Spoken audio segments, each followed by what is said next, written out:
ഞാൻ ഇപ്പോൾ തുടങ്ങാൻ പോകുന്നത് ലാസ്റ്റ് ഇവർ പറഞ്ഞ് നിർത്തിയെടുത്തുനിന്നാണ്.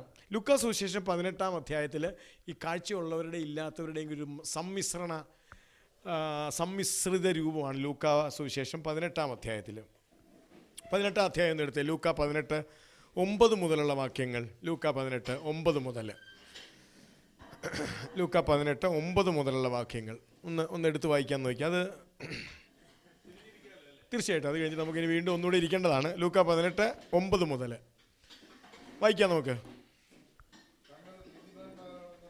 തങ്ങൾ നീതിമാന്മാർ ആണ് എന്ന ധാരണയിൽ തങ്ങളിൽ തന്നെ ആശ്രയിക്കുകയും മറ്റുള്ളവരെ പുച്ഛിക്കുകയും ചെയ്യുന്നവരോട് അവൻ ഈ ഉപമ പറഞ്ഞു. പ്രിയപ്പെട്ടവരെ, ഇന്ന് ഈ ആത്മീയ ജീവിതത്തിൽ ഉണ്ടാകാൻ ഇടയുള്ള ഏറ്റവും വലിയൊരു കാര്യമാണ് ആത്മീയമായ അഹങ്കാരം. നമുക്കൊക്കെ ഉണ്ടാകാൻ സാധ്യതയുണ്ട്. എനിക്കും അത് ഇച്ചിരി ഉണ്ട്, നിങ്ങൾക്കും.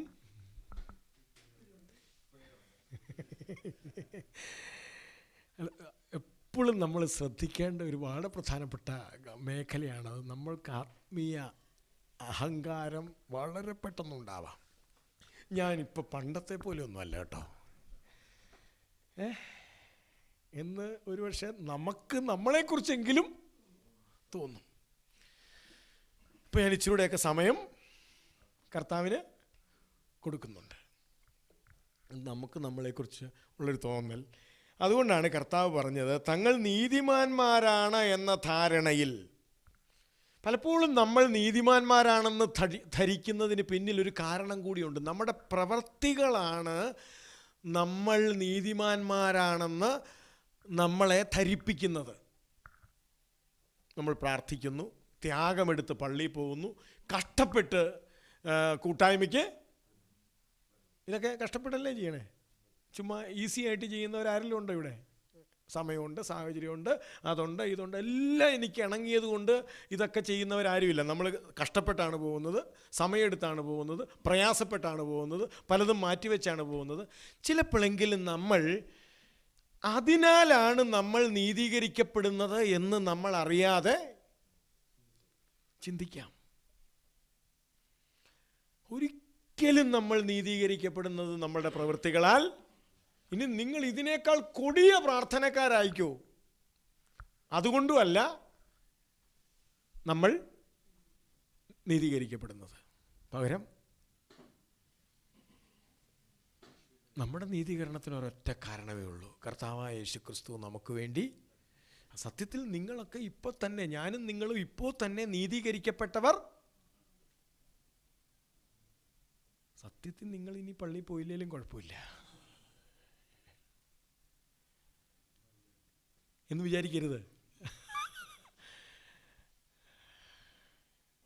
ഞാനിത് പറഞ്ഞത് പ്രിയപ്പെട്ടവരെ, കർത്താവായ അത് അവിടെയാണ് എല്ലാ മനുഷ്യരും നീതീകരിക്കപ്പെട്ടവരാണ്. കാരണം അവൻ സകലമാന മനുഷ്യർക്കും വേണ്ടി തല്ലുകൊണ്ട് രക്തം ചൊരിഞ്ഞ് കുരിശിൽ മരിച്ചു. എല്ലാവരും. പിന്നെ ഞാൻ എന്ത്, അതിനോടല്ല, എൻ്റെ പ്രത്യുത്തരം മാത്രമാണ് എൻ്റെ ഈ ഓട്ടം പാച്ചിലുമൊക്കെ. കർത്താവേ, നീ ചെയ്ത ഈ മഹാത്യാഗത്തിന് തിരിച്ച് ഞാൻ എന്ത് ചെയ്യും? എന്ത് പ്രതിസ്നേഹം എനിക്ക് വേണ്ടി നീ ചെയ്ത ഈ മഹാത്യാഗത്തിന് എനിക്ക് കാണിക്കാൻ കഴിയുന്ന പ്രതിസ്നേഹമാണ് ഈ ഓടിക്കൂടുക, പ്രാർത്ഥിക്കുക, ബലിയർപ്പിക്കുക, കുമ്പസാരിക്കുക. ഇതൊക്കെ നമ്മൾ തിരിച്ച് അവനോട് കാണിക്കുന്ന പ്രതിസ്നേഹമാണ്. ഞാനിത് പറഞ്ഞത് തങ്ങൾ നീതിമാന്മാരാണ് എന്ന ധാരണയിൽ തങ്ങളിൽ തന്നെ ആശ്രയിക്കുകയും മറ്റുള്ളവരെ പുച്ഛിക്കുകയും ചെയ്യുന്നവരോട് അവൻ ഈ ഉപമ പറഞ്ഞു. ആ ഉപമയാണ് നേരത്തെ അവർ പറഞ്ഞത്. 2 പേർ ദേവാലയത്തിൽ പ്രാർത്ഥിക്കാൻ പോയി. ആരൊക്കെ? ഫരീസയനും ചുങ്കക്കാരനും. പ്രിയപ്പെട്ടവർ, ഇതിനകത്ത് ഒരാൾ കാഴ്ച ഉണ്ടെന്ന് അഭിമാനിക്കുന്നവനും മറ്റേയാൾ എനിക്ക് കാഴ്ചയില്ലല്ലോ എന്നോർത്ത് ദുഃഖിക്കുന്നവനുമാണ്. അതുകൊണ്ടാണ് അയാൾ എണ്ണിയാണ് പറഞ്ഞത്. ഫരീസയൻ എങ്ങനെയാണ് പ്രാർത്ഥിച്ചത്? 11-ാമത്തെ വാക്യത്തിൽ ഫരീസയൻ നിന്നുകൊണ്ടാണ് പ്രാർത്ഥിച്ചത്. ഫരീസയൻ പ്രാർത്ഥിച്ചത് എന്തുകൊണ്ടാണ്? എങ്ങനെയാണ് പ്രാർത്ഥിച്ചത്? നിന്നുകൊണ്ടാണ്. അതിനകത്ത് തന്നെ അവൻ്റെ ആ സംഭവം ഉണ്ട്. അവന് നിന്നുകൊണ്ടാണ് അവൻ പറഞ്ഞത്, കർത്താവേ, ദേ ഈ വന്ന് നിൽക്കുന്ന ഞാൻ കുഞ്ഞു പുള്ളിയൊന്നും അല്ല. എന്തൊക്കെയാ പറഞ്ഞത്?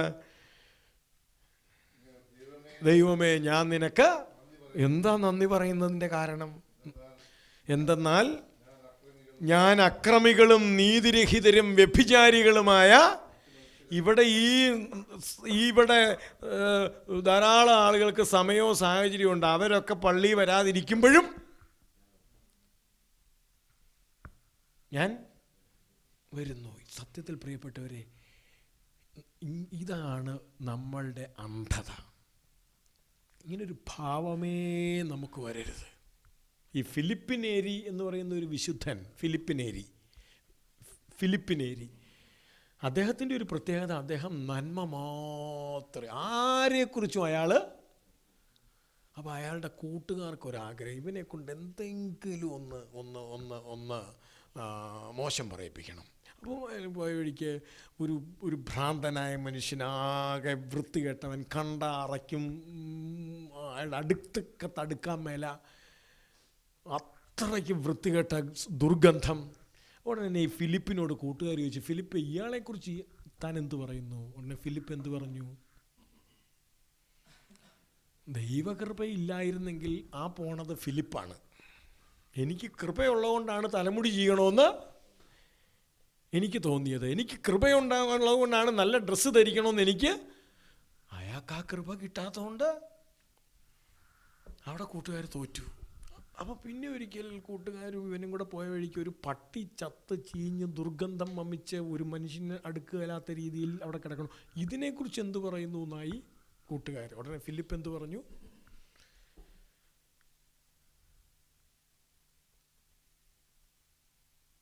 അതിൻ്റെ ഒരു നന്മ പറഞ്ഞേ.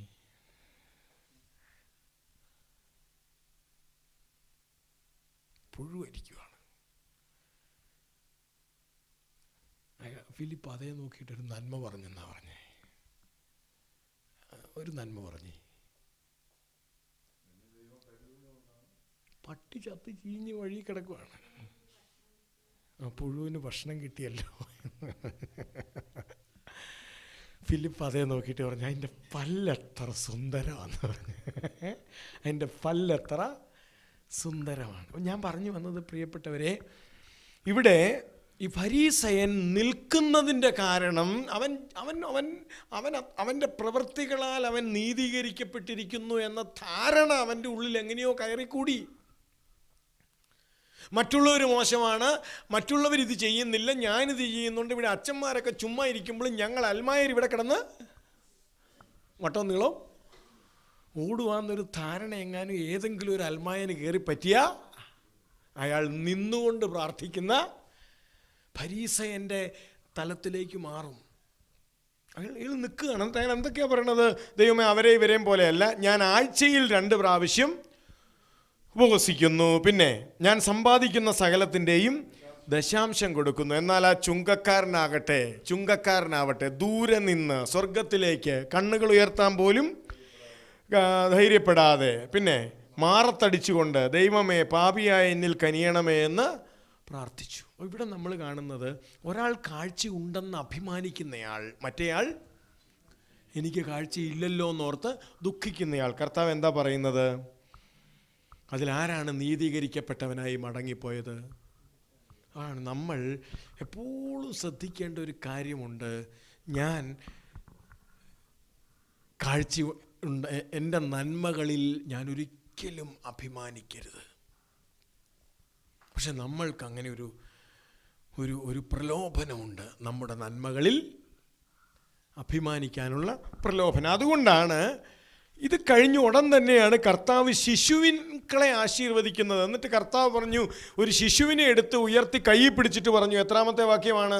17-ാമത്തെ വാക്യം, 18-17. സത്യമായി ഞാൻ നിങ്ങളോട് പറയുന്നു, ഈ ശിശുവിനെ പോലെ സ്വർഗരാജ്യം സ്വീകരിക്കാത്ത ആരും അതിൽ പ്രവേശിക്കുകയില്ല. സത്യത്തിൽ ഒരു ശിശുവിന് അഹങ്കരിക്കാനൊന്നുമില്ല, ഒരു ശിശുവിന് അഭിമാനിക്കാനൊന്നുമില്ല, ഒരു ശിശുവിന് ചെയ്തതൊന്നും കാണിച്ചു തരാനില്ല. ശിശുവിന് വൈകുന്നേരം കാണിച്ചു തരാനുള്ള എന്താ?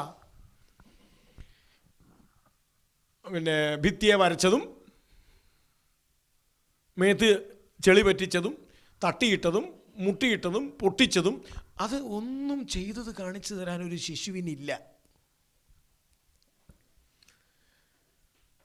അതുകൊണ്ട് ആത്മീയ ജീവിതത്തിൽ നമ്മൾ ചെയ്ത ഒരാത്മീയ പരിത്യാഗ പ്രവൃത്തികളെക്കുറിച്ചും ദയവീത് അഭിമാനിക്കരുത്. അഹങ്കരിക്കരുതല്ല ദേവി, ഇത് അഭിമാനിക്കരുത്. അത് കാഴ്ചയില്ലായ്മയാണ്. അത് നമ്മുടെ കാഴ്ചയില്ലായ്മയുടെ ലക്ഷണമാണ്. എന്നിട്ട് നോക്കുക, അടുത്തത് ഒരു കാഴ്ചയില്ലാത്ത മനുഷ്യനെയാണ് അവതരിപ്പിക്കുന്നത്. 18 മുതലുള്ള വാക്യങ്ങൾ, 18-ാം അധ്യായത്തിൻ്റെ 18 മുതലുള്ള വാക്യങ്ങൾ. ഒരു കാഴ്ചയില്ലാത്തവനാണ്. ആരാണ്? ധനികനായ മനുഷ്യനാണ്. അവൻ ഒരു ധനികനായ ഒരു അധികാരി അവനോട് ചോദിച്ചു. നോക്കണം, ആരാണ് ചോദിച്ചത്? അധികാരിയാണ്. പ്രിയപ്പെട്ടവരെ, അധികാരിയുടെ ധാരണ എന്താണെന്നറിയാവോ? എല്ലാവരും എൻ്റെ കീഴിലാണ്. അധികാരം എപ്പോഴും. അതുകൊണ്ടാണ് ഈ പഴയ നിയമത്തിലൊക്കെ സത്യത്തിൽ ദാവീദിനെ രാജാവാക്കാൻ സാവൂളിനെ രാജാവാക്കാൻ വിളിക്കുമ്പോൾ അയാൾ എവിടെയാ? അല്ലല്ല, സാവൂളിനെ രാജാവാക്കാൻ വിളിക്കുമ്പോൾ അയാൾ എവിടെയാ? ചാക്കുകെട്ടിൻ്റെ മറയിൽ മറഞ്ഞിരിക്കുകയാണ്. നമ്മുടെ പ്രശ്നം എന്താ? ഇത്രയൊക്കെ കഴിവും പ്രാർത്ഥനയും എനിക്കുണ്ടായിട്ടും എന്നെ ലീഡറാക്കണില്ല, ഇല്ലേ? എന്നെ പ്രസംഗിപ്പിക്കണില്ല. ഇവിടെയല്ല കേട്ടോ, ഇതെല്ലാം കേരളത്തിലെ പ്രശ്നങ്ങളാണ് ഞാൻ പറയുന്നത്. എന്നെ പ്രസംഗിപ്പിക്കണില്ല, അല്ലെങ്കിൽ എന്നെ ഏൽപ്പിക്കണില്ല.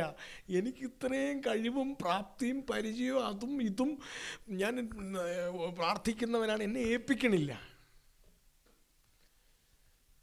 ഞാൻ പറയണത്, നിങ്ങൾ അധികാരം അല്ലെങ്കിൽ നേതൃത്വം നിങ്ങളുടെ നേരെ കൊണ്ടുവരുമ്പം നിങ്ങൾ തട്ടിക്കളയണമെന്നല്ല. പക്ഷേ എപ്പോഴും ഓർത്തോണം, നേതൃത്വം പാരയാണ്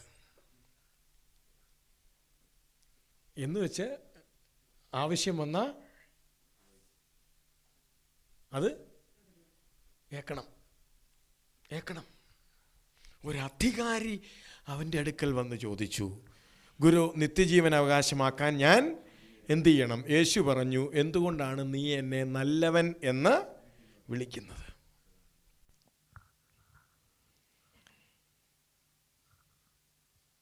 അതിനകത്തൊരു ചെറിയ പ്രശ്നമുണ്ട്. എന്തുകൊണ്ടാണ് ഇയാൾ ഈശോയെ നല്ലവനെന്ന് വിളിച്ചത്?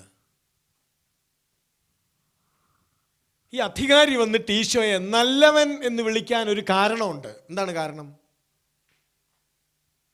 അതുകൊണ്ടാണ് കർത്താവ് ചോദിച്ചത്, നീ എന്തുകൊണ്ടാണ് എന്നെ നല്ലവനെന്ന് വിളിക്കുന്നത്? നല്ലവൻ ദൈവമല്ലാതെ മറ്റാരുമില്ല. നല്ലവൻ ദൈവമല്ലാതെ വേറെ ആരുമില്ല. നീ എന്തുകൊണ്ടാണ് അയാൾ ഈശോയെ നല്ലവനെന്ന് വിളിച്ചത്?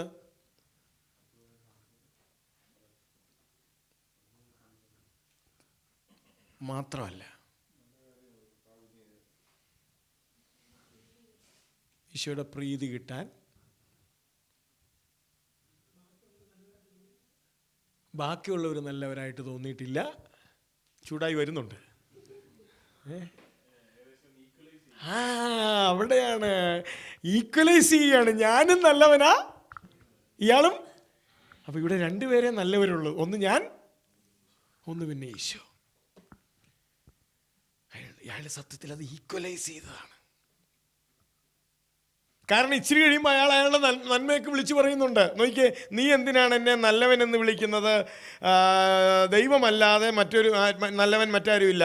പ്രമാണങ്ങൾ നിനക്കറിയാമല്ലോ, വ്യഭിചാരം ചെയ്യരുത്, കൊല്ലരുത്, മോഷ്ടിക്കരുത്, കള്ളസാക്ഷ്യം പറയരുത്, പിതാവിനെയും മാതാവിനെയും ബഹുമാനിക്കുക. അവൻ പറഞ്ഞു, ചെറുപ്പം മുതലേ ഞാൻ ഇവയെല്ലാം പാലിച്ചിട്ടുണ്ട്. അപ്പം അവൻ ആരാണ്?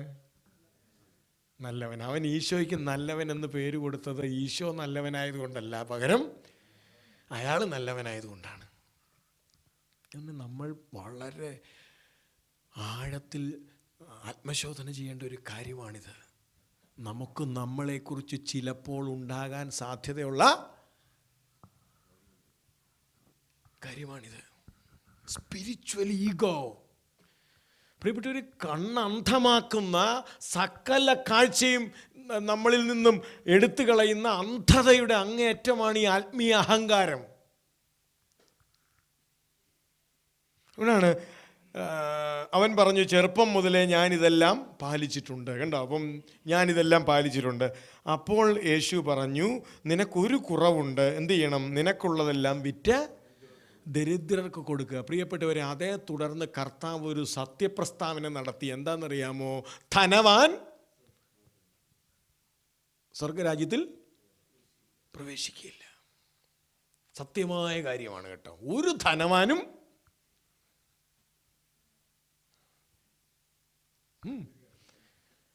സ്വർഗത്തിൽ കയറുകയില്ല. ഒരു ധനവാനും.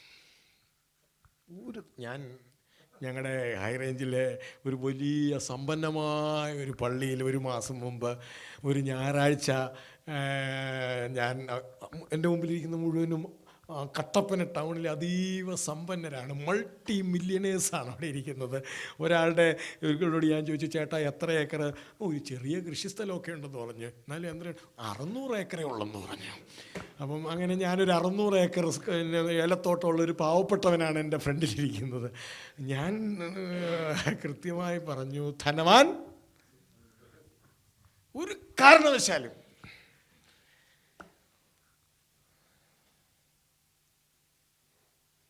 ആരാണ് ധനവാൻ?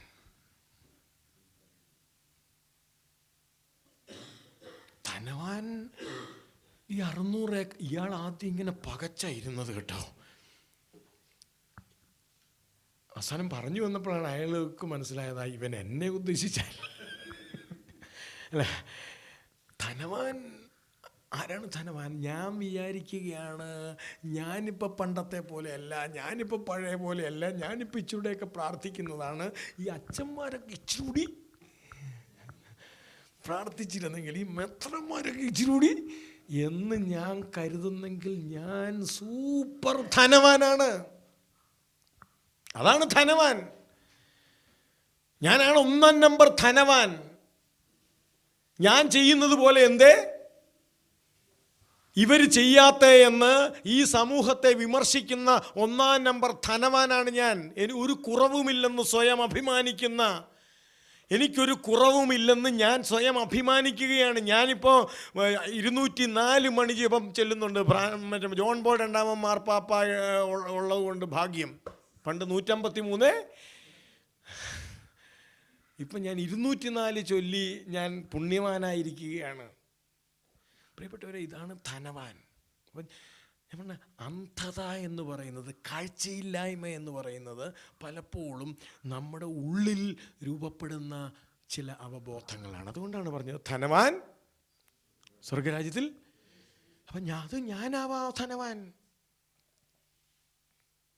അപ്പോൾ ഈ കാഴ്ചയില്ലായ്മയാണ് കർത്താവ് ഇവിടെ ചൂണ്ടിക്കാണിക്കുന്നത്. അയാൾ എങ്ങനെ പോയി എന്നാണ് എഴുതിയിരിക്കുന്നത്? ഇത് കേട്ടപ്പോൾ, 23-ാമത്തെ വാക്യം, ഇത് കേട്ടപ്പോൾ അവൻ വളരെ വ്യസനിച്ചു, കാരണം അവൻ വലിയ ധനവാനായിരുന്നു.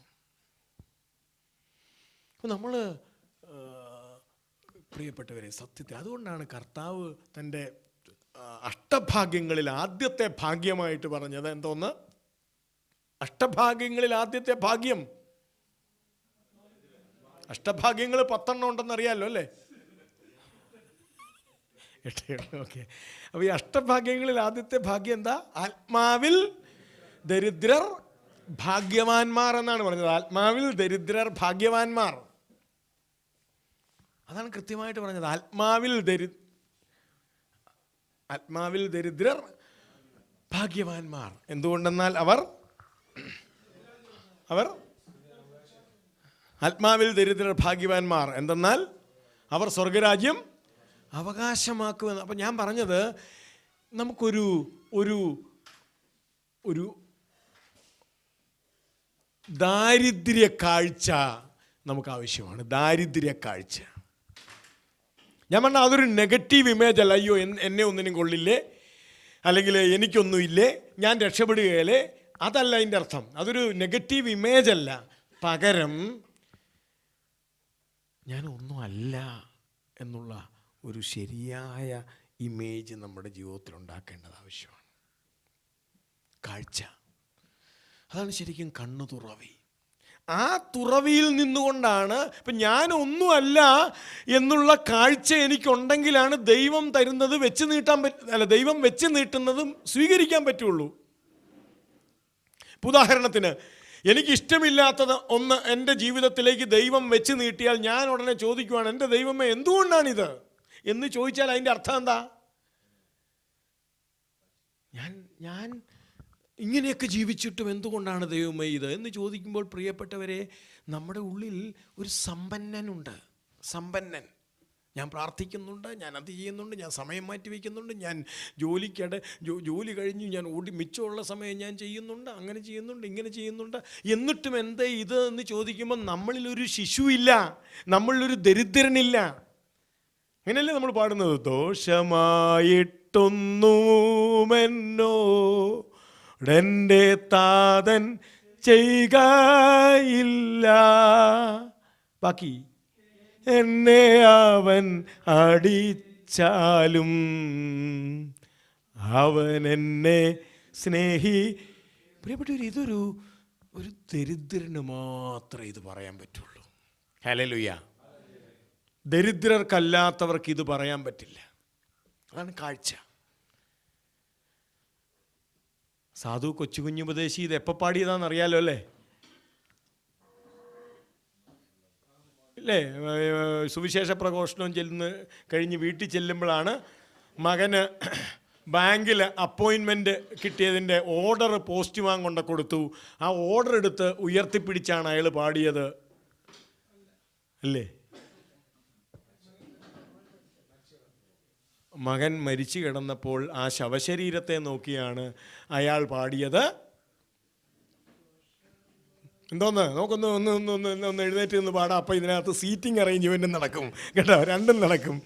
ദോഷമായിട്ടൊന്നുമെന്നോടെൻ്റെ താതൻ ചെയ്യുകയില്ല, എന്നെ അവൻ അടിച്ചാലും അവൻ എന്നെ സ്നേഹിക്കുന്നു. ഒരുമിച്ച് പാടാം. ദോഷമായിട്ടൊന്നുമെന്നോടെൻ്റെ താതൻ ചെയ്യുകയില്ല, എന്നെ അവൻ അടിച്ചാലും അവൻ എന്നെ സ്നേഹിക്കുന്നു. ദുഃഖത്തിൻ്റെ പാനപാത്രം കർത്താവിൻ്റെ കയ്യിൽ തന്ന സന്തോഷത്തോടതു വാങ്ങി ഹല്ലേലൂയ പാടിയിടും ഞാൻ. സന്തോഷത്തോടതു വാങ്ങി ഹല്ലേലൂയ പാടിയിടും ഞാൻ. ഹല്ലേലൂയ. അപ്പോൾ ദുഃഖത്തിൻ്റെ പാനപാത്രം കർത്താവ് നമ്മുടെ കയ്യിൽ തന്നാൽ നമ്മൾ എന്ത് ചെയ്യും? പാട്ടുപാടും. ഇരിക്കാൻ നോക്ക്. അപ്പം ഞാൻ പറഞ്ഞത്, പ്രിയപ്പെട്ടവരെ, ഒരു ദരിദ്രൻ്റെ കാഴ്ചയാണ് നമുക്ക് വേണ്ടത്. നമുക്ക് വേണ്ടത് ഒരു ദരിദ്രൻ്റെ കാഴ്ചയാണ്. ഞാൻ പറഞ്ഞതിൻ്റെ പൊരുൾ നിങ്ങൾക്ക് പിടികിട്ടിയെന്ന് ഞാൻ വിചാരിക്കുന്നു. ഒരു ദരിദ്രന് മാത്രമേ കർത്താവ് എന്തു വെച്ച് നീട്ടിയാലും സ്വീകരിക്കാൻ സാധിക്കുകയുള്ളൂ. നോക്കി, ഈ അപ്പസ്തോല പ്രവർത്തനങ്ങളിൽ നമ്മളൊരു ദരിദ്രനെ കാണാം. അപ്പസ്തോല പ്രവർത്തനങ്ങളിൽ ഒരു ദരിദ്രൻ, 20-ാം അധ്യായം, അപ്പസ്തോല പ്രവർത്തനം 20-ാം അധ്യായം 23 മുതലുള്ള വാക്യങ്ങൾ, അല്ലെങ്കിൽ 22 മുതലുള്ള വാക്യങ്ങൾ വായിച്ചു. 22, 23, 24. അപ്പസ്തോല പ്രവർത്തനം 20-ാം അധ്യായം 22, 23, 24. ദരിദ്രനായ ഒരു മനുഷ്യനെ കാണാം. വായിച്ച 22. ഇതാ, ഇപ്പോൾ പരിശുദ്ധാത്മാവിനാൽ നിർബന്ധിതനായി ഞാൻ ജെറൂസലേമിലേക്ക് പോകുന്നു. അവിടെ എനിക്ക് എന്ത് സംഭവിക്കും എന്ന് അറിഞ്ഞുകൂടാ. കാരാഗൃഹവും പീഡനങ്ങളുമാണ് എന്നെ കാത്തിരിക്കുന്നതെന്ന് എല്ലാ നഗരത്തിലും പരിശുദ്ധാത്മാവ് എനിക്ക് വ്യക്തമാക്കി തരുന്നുണ്ട് എന്ന് മാത്രം എനിക്കറിയാം. 24-ാമത്തെ വാക്യം. എന്നാൽ എൻ്റെ ജീവൻ ഏതെങ്കിലും വിധത്തിൽ വിലപ്പെട്ടതായി ഞാൻ കണക്കാക്കുന്നില്ല. ഇതാണ് ദരിദ്രൻ. എൻ്റെ ജീവൻ ഏതെങ്കിലും തരത്തിൽ വലിയ വിലയുള്ളതാണെന്ന് ഞാൻ കണക്കാക്കുന്നില്ല. അതിൻ്റെ അർത്ഥം എന്താ? ദൈവത്തിന് എന്നോട് ഇഷ്ടമുള്ളത് പ്രവർത്തിക്കാം. അങ്ങനൊരു സ്വാതന്ത്ര്യം നമ്മൾ ദൈവത്തിന് കൊടുത്തിട്ടുണ്ടോ? നമ്മൾ അങ്ങനെ ഒരു സ്വാതന്ത്ര്യം ദൈവത്തിന് കൊടുത്തിട്ടുണ്ടോ? ദൈവത്തിന് ഇഷ്ടമുള്ളത് എന്നോട് പ്രവർത്തിക്കാം. ഇങ്ങനൊരു സ്വാതന്ത്ര്യം കൊടുത്തിട്ടുണ്ടോ? സത്യത്തിൽ അങ്ങനെ പറയുന്നത് പോലും നമുക്ക് പേടിയാണ്. കാരണം അവനെങ്ങാനും അവന് ഇഷ്ടമുള്ളതെങ്ങാനും നമ്മളോട് പ്രവർത്തിച്ച നമ്മുടെ കാര്യം കട്ടപ്പോയാണ്. അതുകൊണ്ട് നമ്മളിങ്ങനെ ഒരു അഡ്ജസ്റ്റ്മെൻറ്റിൽ അല്ല. ഞാനിത് പല പ്രാവശ്യം വായിച്ചിട്ട് ഞാനത് എൻ്റെ ബൈബിളിൽ ഞാനത് അടിവരെ ഇട്ട് വെച്ചേക്കുവാണ്. കാരണം ഞാൻ പല പ്രാവശ്യം ഇതിൻ്റെ മുമ്പിൽ ഇരുന്നാണ്, കർത്താവേ, ഞാൻ സത്യത്തിൽ ഇതുവരെ അങ്ങനെ പറഞ്ഞിട്ടില്ല. ഉറപ്പ് ഞാൻ നിങ്ങളോട് എൻ്റെ ആ ചെറുപ്പം പറയുകയാണ്. സത്യത്തിൽ ഇവിടെ എൻ്റെ മുമ്പിലിരിക്കുന്ന ഒത്തിരി മഹാരഥന്മാരുണ്ട്. അല്ല, ഞാനിത് പറയുന്നത്, പക്ഷേ എനിക്കങ്ങനെ പറയാൻ ഉള്ള ധൈര്യം വരുന്നില്ല. കർത്താവേ, നിനക്കിഷ്ടമുള്ളത് എന്നോട് ചെയ്തു എന്ന് പറയാനുള്ള ധൈര്യം വരുന്നില്ല.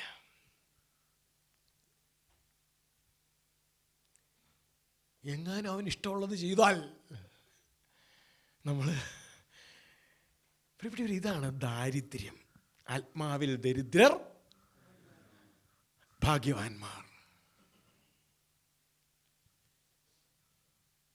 എന്നോട് ഇഷ്ടമുള്ളത് നീ ചെയ്തു എന്ന് പറയാൻ ഞാനെന്ത് ഫൈറ്റ് ചെയ്തെന്നറിയാമോ? എൻ്റെ ജീവിതത്തിൽ കർത്താവ് അവൻ ഇഷ്ടമുള്ളത് എന്നോട് ചെയ്തപ്പോൾ ഞാൻ എന്ത് ഫൈറ്റ് ചെയ്തെന്നറിയാമോ? എന്നോട് അവൻ ഇഷ്ടമുള്ളത് ചെയ്തു, ഞാൻ സമ്മതിക്കുമോ?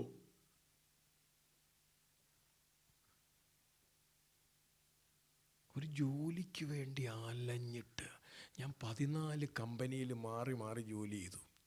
കാരണം എൻ്റെ ആവശ്യങ്ങൾ അതുപോലെ വലുതാണ്. അങ്ങനെ ഇരുന്നപ്പോൾ ഞാൻ കർത്താവ് എനിക്കൊരു ജോലി താ. അവസാനം കർത്താവ് തന്ന ജോലിയാണ് മുരിക്കാശ്ശേരി പാവനാത്മാ കോളേജിലെ പിയൂൺ. 1996. എനിക്ക് സഹിച്ചില്ല. കാരണം ഞാൻ കഴിഞ്ഞ 9 കൊല്ലമായിട്ട് അവിടെ പാരലൽ കോളേജിൽ പഠിപ്പിച്ച് ആളുകളുടെ ധാരാളം പിള്ളേരെ പഠിപ്പിച്ച്, ഞാൻ ഏത് വീട്ടിൽ ചെന്നാലും അവിടുത്തെ ഏതെങ്കിലും ഒരു കൊച്ച് എൻ്റെ സ്റ്റുഡൻ്റാണ്. ഞാൻ അവിടെ ഒരു സാറാണ്.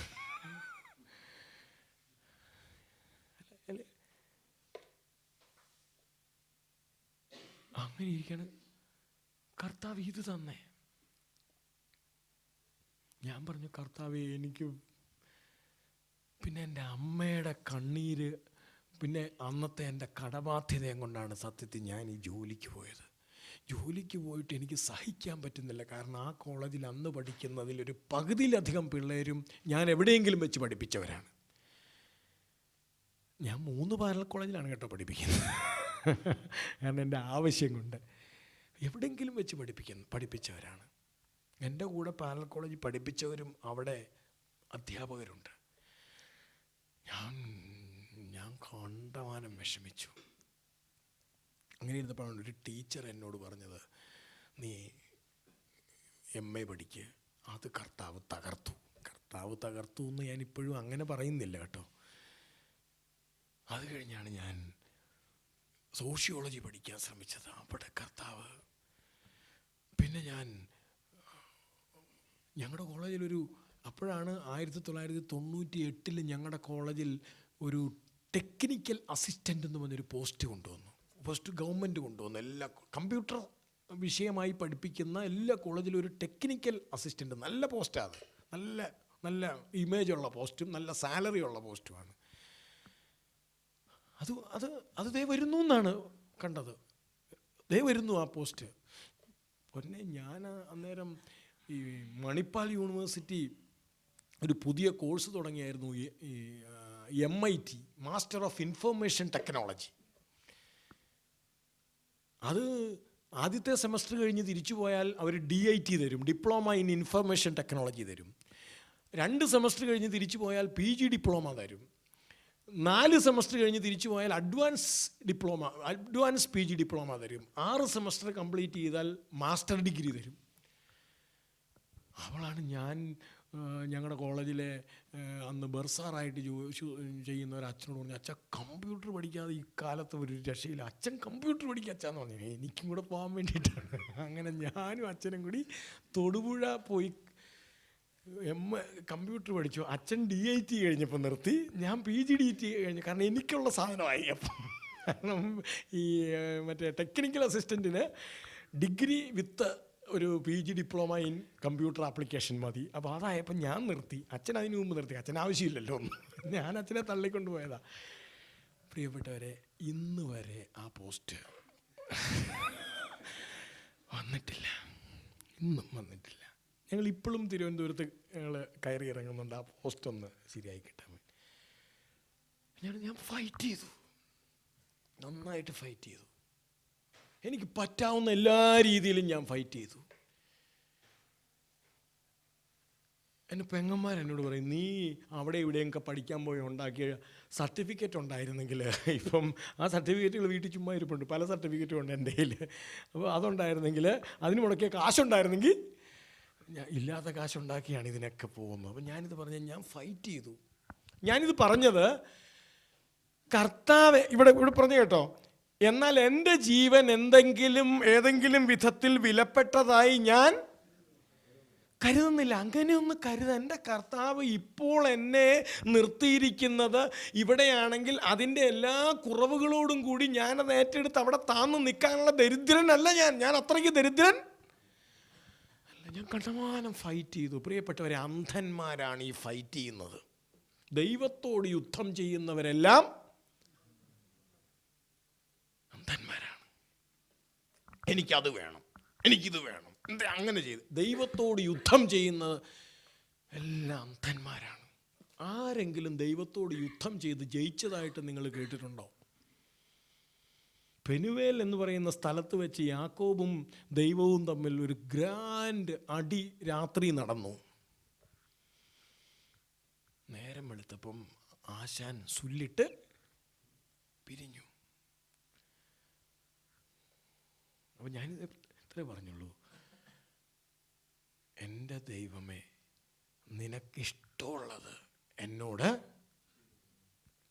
ഒരു കാര്യം ഉറപ്പാണ്. എന്താണ്? കൊച്ചു കുഞ്ഞു ഉപദേശിക്കറിയായിരുന്നു അത്. എന്തോന്ന്? ദോഷമായിട്ടൊന്നും അവൻ എൻ്റെ ജീവിതത്തിൽ ചെയ്യുകയില്ല. എന്ത് ചെയ്താലും അതെന്തിനാണ്? ആരുടെ നന്മയ്ക്ക്? എൻ്റെ നന്മയ്ക്ക്. അങ്ങനെയെങ്കിൽ പ്രിയപ്പെട്ടവരെ, കാഴ്ച എന്ന് പറയുന്നത് ദൈവത്തിൻ്റെ മുമ്പിൽ, അതാണ് ആ സ്ത്രീ അന്ന് പറഞ്ഞത്. മറിയം എന്ന സ്ത്രീ അന്ന് പറഞ്ഞതാണ്, അങ്ങയുടെ ഇഷ്ടം എന്നിൽ, നിങ്ങളെന്ന് പറഞ്ഞേ, അങ്ങയുടെ ഇഷ്ടം എന്നിൽ നിറവേറട്ടെ എന്ന് പറയുമ്പോൾ ആ സ്ത്രീ എന്തിനെല്ലാമാണ് സമ്മതം കൊടുത്തത്? മറിയം എന്തിനെല്ലാമാണ് അപ്പം സമ്മതം മൂളിയത്? നാളെ മുതൽ ആ സ്ത്രീക്ക് പേര് വീഴും. എന്തോന്ന്? പിഴച്ചു പറ്റവൾ. അത് കൂടുതൽ ആ സമൂഹത്തിനറിയാമോ ഇവൾ പരിശുദ്ധാത്മാവിൽ ഗർഭിണിയാണെന്ന്? ആര് വിശ്വസിക്കും? അവിടുന്ന് തുടങ്ങുകയാണ് മറിയത്തിൻ്റെ ജീവിതത്തിലെ സങ്കടങ്ങൾ. അതുകൊണ്ടാണ് തിരുവചനത്തിൽ നമ്മൾ വായിക്കുന്നത്, ഈശോയെ ഒരാൾ പരിചയപ്പെടുത്തുന്നുണ്ട്, ആ മറിയത്തിൻ്റെ മകൻ ജോസഫിന് ഒരു പങ്കുമില്ലെന്ന്. അങ്ങനെയായിരുന്നു അവരുടെ സങ്കല്പവും. ഇവളെങ്ങാണ്ടെന്ന് സമ്പാദിച്ചുകൊണ്ട്. അപ്പം ഞാൻ പറഞ്ഞത്, മറിയം സമ്മതം ഒരു ദരിദ്രന് മാത്രമേ ദൈവത്തിൻ്റെ മുമ്പിൽ, ദൈവമേ നിനക്കിഷ്ടമുള്ളത് എന്നോട് പ്രവർത്തിച്ചോളൂ എന്ന് പറയാൻ സാധിക്കുള്ളൂ. അതാണ് കാഴ്ച. അത് തന്നെയാണ്, ദൈവമേ നിനക്കിഷ്ടമുള്ളത് എന്നോട് പ്രവർത്തിച്ചോളൂ എന്ന് പറയാനുള്ള ഒരാളുടെ വിനയത്തിന്, ഒരാളുടെ ദാരിദ്ര്യത്തിന്, ഒരാളുടെ എളിമയ്ക്ക് പറയുന്ന പേരാണെന്തോന്ന്? കാഴ്ച. പ്രിയപ്പെട്ടവരെ, നമ്മളത് ആർജിക്കണം. അതാണ് പൗലോസ്ലീഹ പറഞ്ഞത്, എന്തെങ്കിലും വിലയുള്ളതായി ഞാൻ കാണുന്നില്ല എൻ്റെ ജീവിതത്തിന്. നമുക്ക് അങ്ങനെ ഒരു വിധേയത്വവും ഒരു വിട്ടുകൊടുക്കലും ഒരു താഴ്ന്നു കൊടുക്കലും ഒരു ചെറുതാവലും, ദൈവത്തിൻ്റെ മുമ്പിൽ നമ്മളെ തന്നെ ഒന്ന് വിട്ടുകൊടുക്കലും വിധേയപ്പെടലും ചെറുതാകലും താഴ്ന്നു കൊടുക്കലും വളരെ പ്രധാനപ്പെട്ട കാര്യമാണത്. ഞാൻ എന്നാണോ ഞാൻ എൻ്റെ ജീവിതത്തിൽ തോറ്റു എന്ന് ദൈവത്തോട് അന്തസ്സായി പറഞ്ഞത് എന്നാണോ, അതിൻ്റെ 20-ാം ദിവസം കർത്താവിൻ്റെ ജീവിതത്തിൽ ഇടപെട്ടു. ഞാൻ പറഞ്ഞ ജോലി മേഖലയിലാണ്.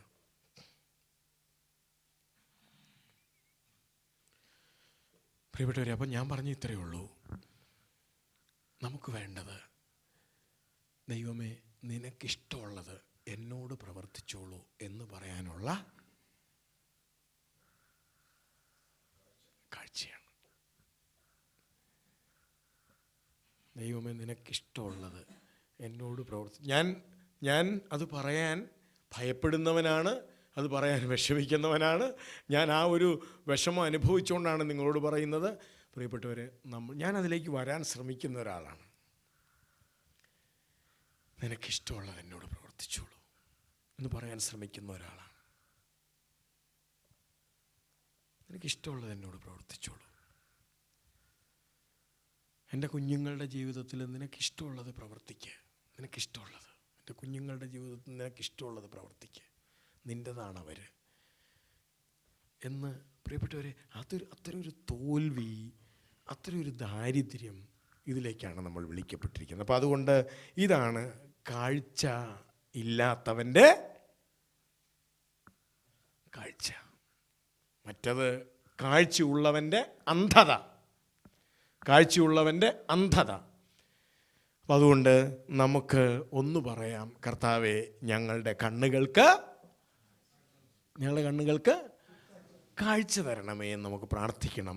കർത്താവേ, ഞങ്ങൾക്ക് നിൻ്റെ മുമ്പിൽ പൂർണ്ണമായും വിധേയപ്പെടാനുള്ള കാഴ്ച തരണമേ എന്ന്. പ്രിയപ്പെട്ടവരെ, നമ്മുടെ ഈ ഒരു ജീവിതത്തിൽ അതിലേക്കാണ് നമ്മൾ എത്തേണ്ടത്. കരിസ്മാറ്റിക് നവീകരണം അത് തന്നെയാണ്. അതല്ലാതെ അല്ല. ഇത് കാഴ്ചയില്ലാത്തവരുടെ കൂട്ടായ്മയാണ്, അന്ധന്മാരുടെ. അതായത് പുറമേ കാഴ്ചയില്ലാത്ത എന്നാൽ അകത്ത് കാഴ്ചയുള്ളവരുടെ കൂട്ടായ്മയാണ്. പുറമേ കാഴ്ചയില്ല എന്നാൽ അകത്ത് കാഴ്ചയുള്ളവരുടെ കൂട്ടായ്മയാണിത്. അപ്പം ശരിക്കും പറഞ്ഞാൽ നമ്മുടെ ഉള്ളിൽ വളരേണ്ടത് ആ ഒരു ഭാവമാണ്, ദരിദ്രഭാവമാണ് നമ്മുടെ ഉള്ളിൽ വളരേണ്ടത്. ഞാൻ ആ ഒരു ചിന്ത അവിടെ അവസാനിപ്പിച്ചിട്ട് അടുത്തതിലേക്ക് പോകുന്നതിന് മുമ്പ് നമുക്കൊരു 5 മിനിറ്റ് നമ്മളുടെ അകക്കണ്ണുകളെ തുറന്നു തരണമേ എന്ന് കർത്താവിനോട് പ്രാർത്ഥിക്കണം. പത്രോസിൻ്റെ അകക്കണ്ണ് തുറന്നു കൊടുത്തതുപോലെ ഞാൻ ഈ സാവൂളിൻ്റെ കാര്യം ഒന്ന് ആലോചിച്ച് നോക്കിയേ. അയാൾ ജന്മം കൊണ്ട് യഹൂദനാണ്. അയാൾ എന്ന് പറഞ്ഞാൽ നല്ല പാരമ്പര്യമുള്ള യഹൂദൻ, പാരമ്പര്യമുള്ള യഹൂദൻ. ധാരാളം പേര് യഹൂദ അംഗത്വം കാശ് കൊടുത്ത് മേടിക്കുന്ന ആ കാലഘട്ടത്തിൽ ഇയാൾ യഹൂദ വംശത്തിൽ ജനിച്ചയാളാണ്. 2, അയാൾ നിയമം പഠിച്ചത് ഗമാലിയിൽ നിന്ന്. ആ കാലഘട്ടത്തിൽ ഏറ്റവും വലിയ നിയമപണ്ഡിതൻ്റെ അടുക്കൽ പോയിരുന്ന് അത്രയും നിയമം പഠിച്ച ഒരു മനുഷ്യനില്ല. നിങ്ങളൊന്ന് ആലോചിച്ച് നോക്കിയേ.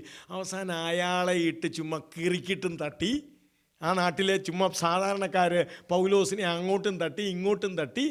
അയാൾ എന്ത് ഇളിഭ്യനായിട്ടാണ് നിൽക്കുന്നത്, എന്നിട്ടാണ് അദ്ദേഹം പറഞ്ഞത്, ഏതെങ്കിലും തരത്തിൽ എൻ്റെ ജീവൻ വിലപ്പെട്ടതാണെന്ന് ഞാൻ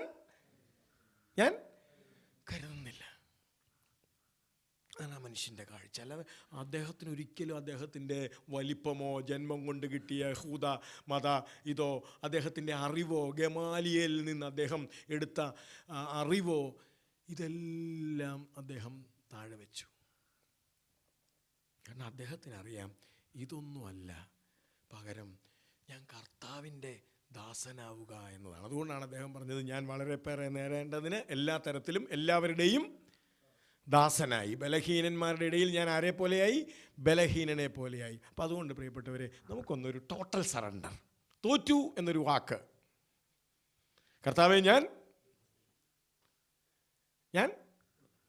എവിടെ കർത്താവേ ഞാൻ തോറ്റു എന്നൊരു വാക്ക്. ഇതെന്തിനാണ് തോക്കണത്? കർത്താവിന് ജയിക്കാൻ വേണ്ടിയില്ലേ?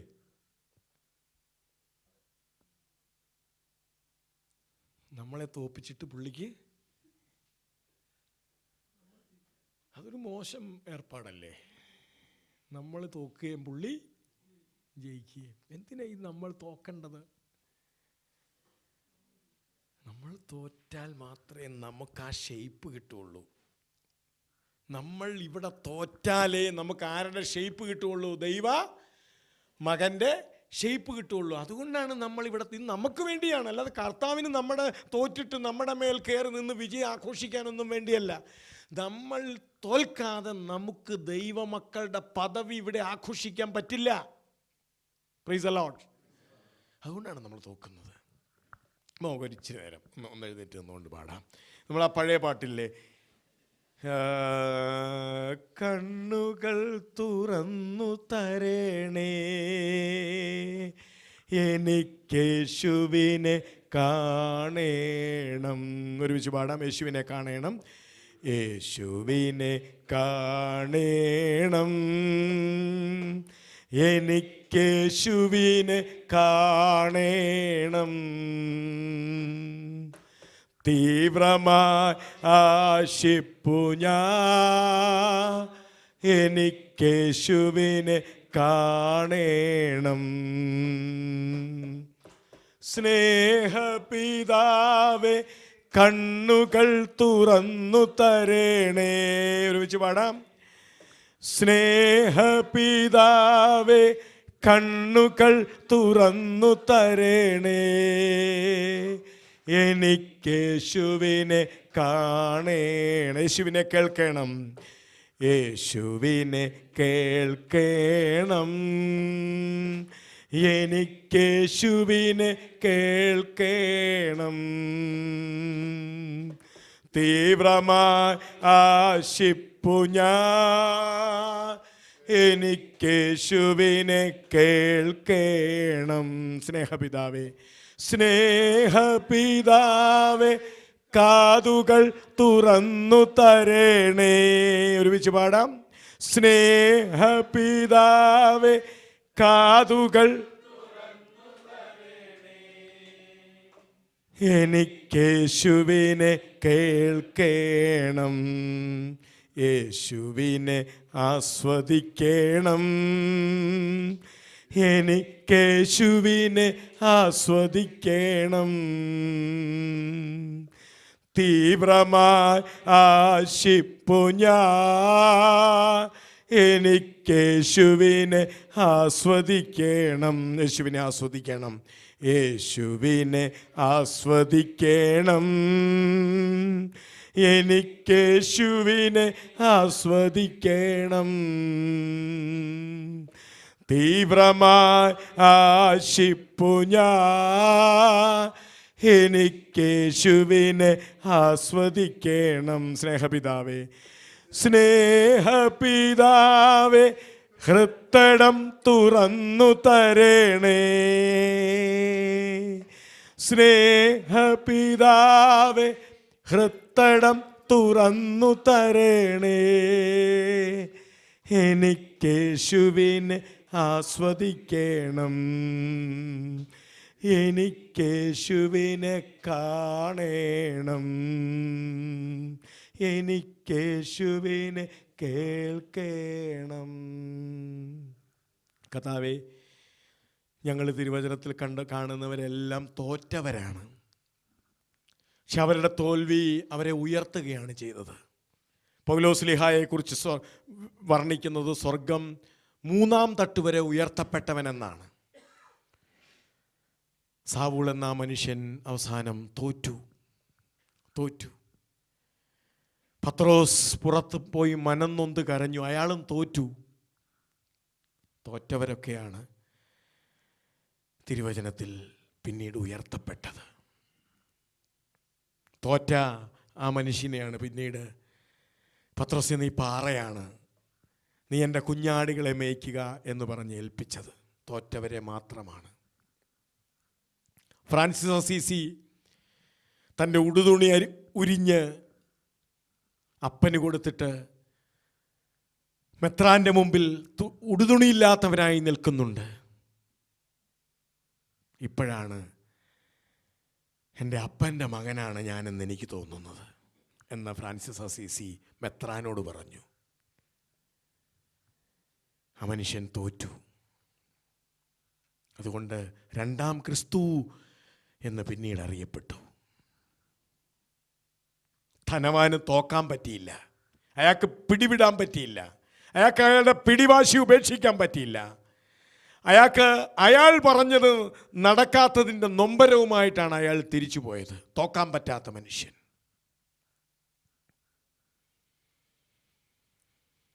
കർത്താവേ, പൗലോസ്ലീഹ അവസാനം പറഞ്ഞു, എൻ്റെ ജീവൻ എന്തെങ്കിലും തരത്തിൽ വിലയുള്ളതാണെന്ന് എനിക്ക് തോന്നുന്നില്ല. എൻ്റെ അഭിമാനം എന്തെങ്കിലും തരത്തിൽ വിലയുള്ളതാണെന്ന് എനിക്ക് തോന്നുന്നില്ല. എൻ്റെ സ്റ്റാറ്റസ് എന്തെങ്കിലും തരത്തിൽ വിലയുള്ളതാണെന്ന് എനിക്ക് തോന്നുന്നില്ല. പ്രിയപ്പെട്ടവരെ, മാതാപിതാക്കൾ മക്കളെക്കുറിച്ച് ഉത്കണ്ഠപ്പെടുന്നത് പോലും സത്യത്തിൽ എൻ്റെ സ്റ്റാറ്റസിന് നിരക്കാത്ത രീതിയിൽ അവൻ വല്ലതും ചെയ്താലോ എന്നോർത്തിട്ടാണ്. സുവിശേഷ പ്രഘോഷകനായ ഞാൻ എൻ്റെ മകനെക്കുറിച്ച് ഉത്കണ്ഠപ്പെടുന്നത് അവൻ എന്തെങ്കിലും മോശം കാണിച്ചാൽ അത് എൻ്റെ പേരിനല്ലേ ദോഷം എന്നാണ് എൻ്റെ തോന്നൽ. അപ്പോഴും എനിക്ക് വലുതെൻ്റെ പേരാണ്. എനിക്ക് സമൂഹത്തിൽ, കേരളത്തിൽ കിട്ടുന്ന ആ ഇമേജിന് കോട്ടം തട്ടിയാലോ? സത്യത്തിൽ എനിക്ക് മകനെക്കുറിച്ചല്ല അപ്പോൾ എൻ്റെ ഉത്കണ്ഠ സത്യത്തിൽ എൻ്റെ സ്റ്റാറ്റസിന് കേടുവന്നാലോ എന്നോർത്തുള്ള ഉത്കണ്ഠയാണ്. പൗലോസ്ലീഹ പറഞ്ഞു, ഏതെങ്കിലും തരത്തിൽ, എന്തെങ്കിലും വിധത്തിൽ എൻ്റെ ജീവൻ അത്ര പ്രധാനപ്പെട്ടതാണെന്ന് ഞാൻ കരുതുന്നില്ല. കർത്താവേ, എൻ്റെ സ്റ്റാറ്റസ്, എൻ്റെ ഇമേജ്, എൻ്റെ പേര്, ഇതൊന്നും അത്ര പ്രധാനപ്പെട്ടതാണെന്ന് ഞാൻ കരുതുന്നില്ല എന്ന് പറയാൻ മാത്രമുള്ള ദാരിദ്ര്യമൊന്നും എനിക്കില്ല ഈശോയെ.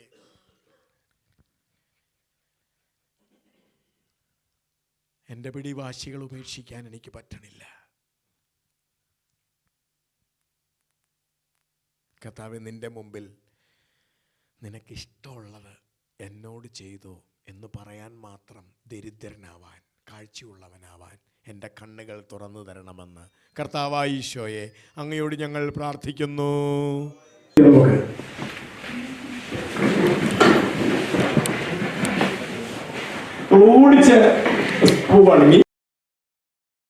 കാഴ്ച കിട്ടണമെങ്കിൽ എന്ത് ചെയ്യണം?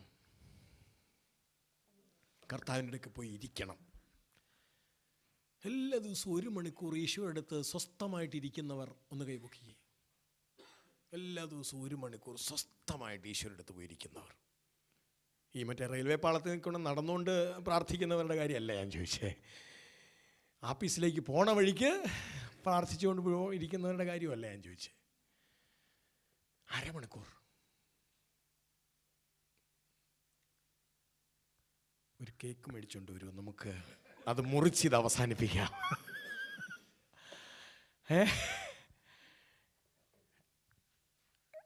ലൂക്കാ സുവിശേഷം 18-ാം അധ്യായം ഒന്ന് എടുത്തേ. സക്കേവൂസിനോട് കർത്താവ് എന്താ പറഞ്ഞത്? 19-ാം അധ്യായം 5-ാം വാക്യം 19:5. അവിടെ എത്തിയപ്പോൾ അവൻ മുകളിലേക്ക് നോക്കി പറഞ്ഞു, സക്കേവൂസ്, വേഗം ഇറങ്ങി വരിക, ഇന്ന് എനിക്ക് നിൻ്റെ വീട്ടിൽ. ഇതാണ് കർത്താവിൻ്റെ പ്രാർത്ഥന, റിക്വസ്റ്റ്. ഇതെല്ലാവരോടും കർത്താവ് നടത്തുന്ന റിക്വസ്റ്റാണ്. നമ്മളോട് എങ്ങനെയായിരിക്കും പറയുന്നത്? സക്കേവൂസിനോട് പറഞ്ഞു, എടാ നീ വേഗം ഇറങ്ങുക, എനിക്കിന്ന് നിൻ്റെ വീട്ടിൽ താമസിച്ചിരിക്കേണ്ടിയിരിക്കുന്നു. നമ്മളോടാണെങ്കിൽ എന്നാ പറയും? നിൻ്റെ തിരക്കൊക്കെ വിട്ടിട്ട് വേഗം കയറി വാ, എനിക്ക് നീയുമായിട്ട് ഇച്ചിരി നേരം സംസാരിക്കേണ്ടിയിരിക്കുന്നു. പിന്നെ എന്നാ പറയും?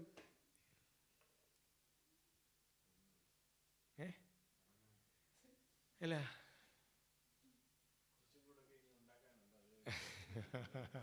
അത് നമ്മൾ പറയണത്. അല്ല, കർത്താവ് നമ്മളോട് എന്ത് പറയും? മതിയടാ ഉറങ്ങിയത്, ഏക്ക് നമുക്ക് ഇച്ചിരി നേരം ഇല്ലേ? എന്നോട് അങ്ങനെയാണ് പറയുന്നത്, മതിയടാ ഉറങ്ങിയത്. എന്നാ റിക്വസ്റ്റാന്ന് നോക്കിയേ. സക്കേവൂസിനോട് പറഞ്ഞു, വേഗം ഇറങ്ങി വാ, എനിക്ക് നിൻ്റെ വീട്ടിൽ താമസിക്കേണ്ടി. അതാണ് പ്രാർത്ഥന. കർത്താവിന് നമ്മുടെ കൂടെ ഇച്ചിരി നേരം ഇരിക്കണം, അതാണ് പ്രാർത്ഥന. എന്ത് രസമുള്ള ഏർപ്പാടാന്നേ അത്. എന്നിട്ട് എന്താ നമ്മളിത് ഇവിടെ കണ്ടോ? അതെന്താ അവിടെ നടന്ന പ്രാർത്ഥന എന്തെയാണ്? വേഗം ഇറങ്ങി വരിക, എനിക്ക് നിൻ്റെ വീട്ടിൽ താമസിക്കേണ്ടിയിരിക്കുന്നു. അവൻ തിടുക്കത്തിൽ ഇറങ്ങിച്ചെന്ന് സന്തോഷത്തോടെ അവനെ സ്വീകരിച്ചു. അവിടെ പോയി പെട്ടെന്ന് തന്നെ പുള്ളി ചാപ്പാടൊക്കെ ഉണ്ടാക്കി അവന് ചാപ്പാട് വിളമ്പി ഈ ശാപ്പാടിനിടയിൽ കർത്താവ് സക്കേവൂസിനോട് പറഞ്ഞായിരുന്നു അല്ലേ, സക്കേവൂസേ, ഈ ധനമോഹം പാപമാണ് കേട്ടോ, ഇയാൾ ഈ ചെയ്യുന്ന ഏർപ്പാട് അത്ര ശരിയല്ല, അതുകൊണ്ട് എത്രയും വേഗം ശരിയായിക്കോ, ഇല്ലെങ്കിൽ ഇയാളുടെ കാര്യം, ഇതൊക്കെ പറഞ്ഞില്ലേ? കർത്താവ് ഭക്ഷണം കഴിച്ചു, ഇയാളത് കണ്ടുകൊണ്ടിരുന്നു. ഇച്ചിരി കഴിഞ്ഞപ്പോൾ അയാൾക്ക് അകത്തൊരു കാഴ്ച ഉണ്ടായി. അപ്പോൾ അയാൾ പറഞ്ഞു, ഞാൻ എന്തായി കാണിച്ചേ, ഞാൻ അങ്ങനെ ഉണ്ടാക്കി, ഇങ്ങനെ ഉണ്ടാക്കി, വക്രിച്ചുണ്ടാക്കി, തട്ടിച്ചുണ്ടാക്കി, അതെടുത്തു, ഇതെടുത്തു. അയാൾക്കൊരു കാഴ്ചയുണ്ടായി. അപ്പം അയാൾ പറഞ്ഞു, ഇതൊന്നും വേണ്ട, നിങ്ങൾ കർത്താവിൻ്റെ അടുക്കൽ ഇരിക്കാതെ, അവൻ്റെ അടുക്കൽ ഇരിക്കാതെ നമുക്ക് കാഴ്ച നിങ്ങൾ എന്നാ തിരക്ക് പിടിച്ച ജോലിക്കാരാണേലും, നിങ്ങൾ എന്നാ ഗൾഫുകാരാണേലും കർത്താവിൻ്റെ അടുക്കൽ ഇരുന്നേ പറ്റൂ. സമറിയാക്കാരി സ്ത്രീ കർത്താവിൻ്റെ അടുക്കൽ എത്ര നേരം അവർ തമ്മിൽ വർത്താനം പറഞ്ഞതിന് ശേഷമാണ് അവിടെ കണ്ണ് തുറന്നേ. അവൾ ആദ്യം അവനോട് തർക്കിച്ചു, പിന്നെ കലഹിച്ചു, പിന്നെ വാദിച്ചു. അതിന് ഇയാൾ എന്നാ വലിയ പുള്ളിയാണോ, ഇയാളുടെ കയ്യിൽ പാളയുണ്ടോ, കയറുണ്ടോ? ആദ്യം അങ്ങനെ ചെയ്തു. ഇച്ചിരി കഴിഞ്ഞ് ചോദിച്ചു, ഞങ്ങൾക്ക് ഈ കിണർ തന്ന ഞങ്ങളുടെ പിതാവിനേക്കാൾ വലുതാണോ താൻ? തർക്കിച്ചു. അവസാനം കീഴടങ്ങി. ആയിക്കോട്ടെ, നീ പ്രാർത്ഥനയ്ക്കകത്ത് ഇതൊക്കെ നടന്നോട്ടെ. തർക്കം നടക്കാം, വാദം നടക്കാം, ഇതൊക്കെ നടക്കാം, കണ്ണീര് ഒഴുക്കാം, പിണങ്ങാം, ഇതൊക്കെ ചെയ്തു. അവസാനം എന്ത് ചെയ്യണം? കീഴടങ്ങണം. അപ്പോഴാണ് അവളുടെ കണ്ണ് തുറന്നത്. അതുകൊണ്ട് ഇരിക്കാതെ കണ്ണ് തുറക്കില്ല. കർത്താവ് എന്തിനാ പോയി ഈ രാത്രിക്കും പാതിരായ്ക്കുമൊക്കെ മലമുകളിലും ഒറ്റയ്ക്കുമൊക്കെ പോയിരുന്ന് എന്തിനാ? നോക്കണം, കർത്താവ് ഒറ്റയ്ക്ക് പിതാവിൻ്റെ സന്നിധിയിൽ ഇരുന്ന മണ്ണിലാണ് നമ്മൾ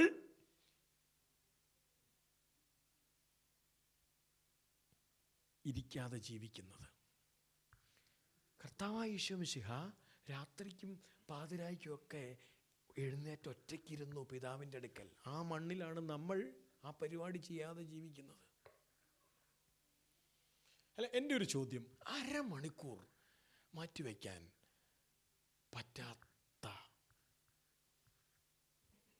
എന്ത് തിരക്കാണ് നിങ്ങൾക്കുള്ളത്? എനിക്കറിഞ്ഞൂടാ നിങ്ങളുടെ ജീവിതത്തിൻ്റെ പ്രശ്നങ്ങൾ, എനിക്കറിഞ്ഞൂടാ. ഞാൻ ഒരു പുറമേ നിന്ന് നോക്കിക്കണ്ട് ചോദിക്കുന്നയാളാണ്. അരമണിക്കൂർ കർത്താവിൻ്റെ അടുക്കൽ വളരെ ക്ലോസ്ഡായിട്ട് കർത്താവിൻ്റെ അടുക്കൽ ചുമ്മാ ഇരിക്കാൻ പറ്റാത്ത എന്ത് തിരക്കാണ് നമുക്കുള്ളത്?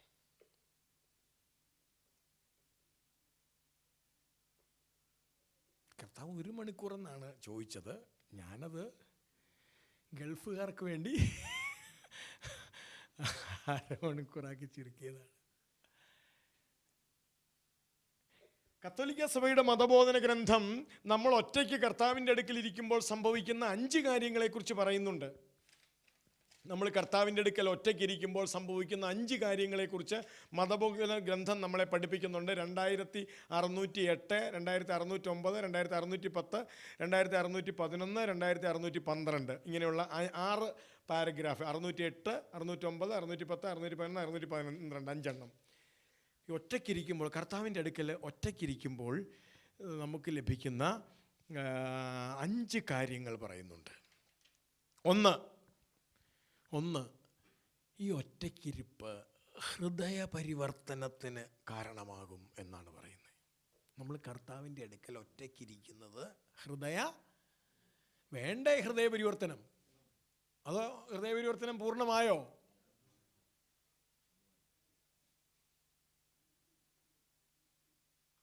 ഹൃദയ പരിവർത്തനം വേണ്ടേ? എന്തോരം ആയിട്ടുണ്ട്? ഒരു 90% ആയിട്ടില്ലേ?